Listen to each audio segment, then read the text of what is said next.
Welcome back. Earlier this week, we met a few of the talented actors in the soon-to-be-released movie Detroit. And today, we meet even more of the cast. Good morning, Jim. Well, very good morning. Our Hollywood happening today looks at the powerful drama Detroit. A true story, it centers around a 1967 police raid in Detroit, Michigan, which resulted in one of the largest race riots in U.S. history. Here's three of the actors, Ben O'Toole, Laz Alonso, and Tyler James, to tell you the story. The opening of the film, it's almost like if you didn't know it was Detroit, Michigan, you'd think you were in the Middle East, Beirut or someplace. Would you agree with that? Yeah, I mean, I think that especially using animation in the very beginning of the film, it's very similar to what you see in documentaries, where they use it as a vehicle to kind of bring you up to speed with how did we get to where we are today. Right. And that's the whole, I think, theme behind this film is how did we get there? And what happens when people feel like they need to be heard, and when they aren't heard, how that can unfold. So it's not difficult to understand why it happened. I don't think, growing up in the south side of Chicago at that time, I understood why it happened. I saw it personally, you know.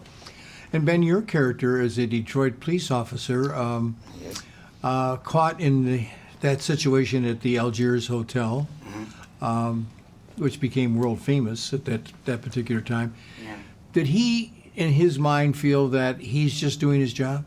Do you think? Yeah, absolutely. He is, I mean, look, I got to say, by way of playing with that character's headspace, when they arrive at the Algiers, there's that serious sense of camaraderie with police officers, and the idea that, you know, like the brothers in blue, the boys in blue, you know. And prior to arriving, a police officer that night had been killed by looters. So they kind of were out for blood a bit, those, you know, those three police officers that night. But yeah, realistically, you know, they honestly believe they can sweep it under the rug, and it's, you know, they're just doing their job. And they got caught up in the chaos and and everything that was going on too, I'm sure. Yeah, absolutely. I mean, everybody's basically running on no sleep. The police, in their mind, they're not getting paid enough. You know, I just wondered how an Aussie ended up in the Detroit Police Department. I mean, you know. Yeah, I know. Yeah, I don't. Yeah, it was my twin in the film. Yeah, I'm filling in for it actually. And your character, Leon, really a victim, innocent victim. Would you agree? Oh, absolutely.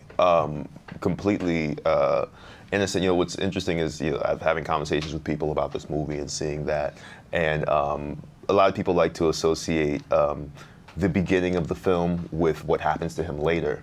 And say, like, those two things correlate. You know, that doesn't negate the innocence of the character or the person. And, you know, in a lot of ways, this character speaks for all of those whose story we did not hear about, that this has happened to. We've only just now got to a time where everyone has swept aside. Everyone has a camera phone now and can shoot it, but, you know, at this time, how many of these incidents happened that we didn't know about?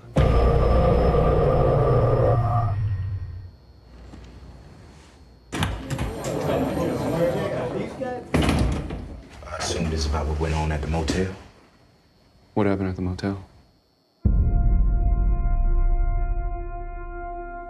You don't know, I tell you. I was working security by Wisconsin, and on Tuesday night, we heard gunfire coming from the area near the Algiers. Police was there. There was a lot of shooting.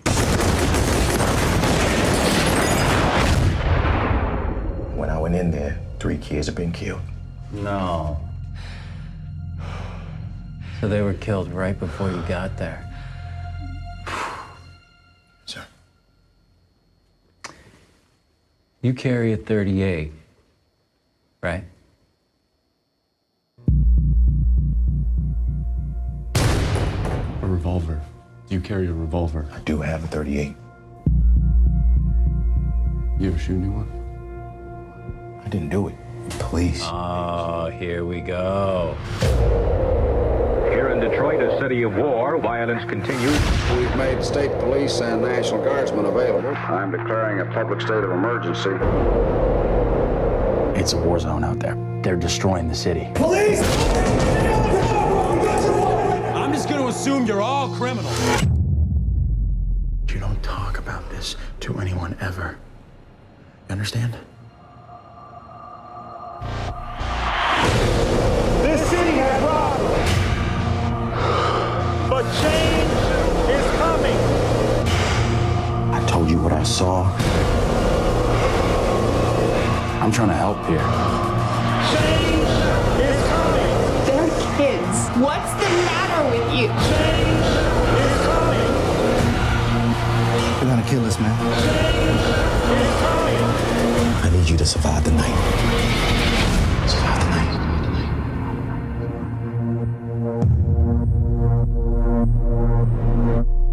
Melvin, you want to go home? Yeah. What happened at the motel? Opening in theaters today, an action mystery thriller, Atomic Blonde, starring Charlize Theron, and the animated adventure, The Emoji Movie. Voice talents include Anna Faris and T.J. Miller. I'm going to see you next Tuesday right here on The Morning Blend with 3 more actors from the powerful drama Detroit.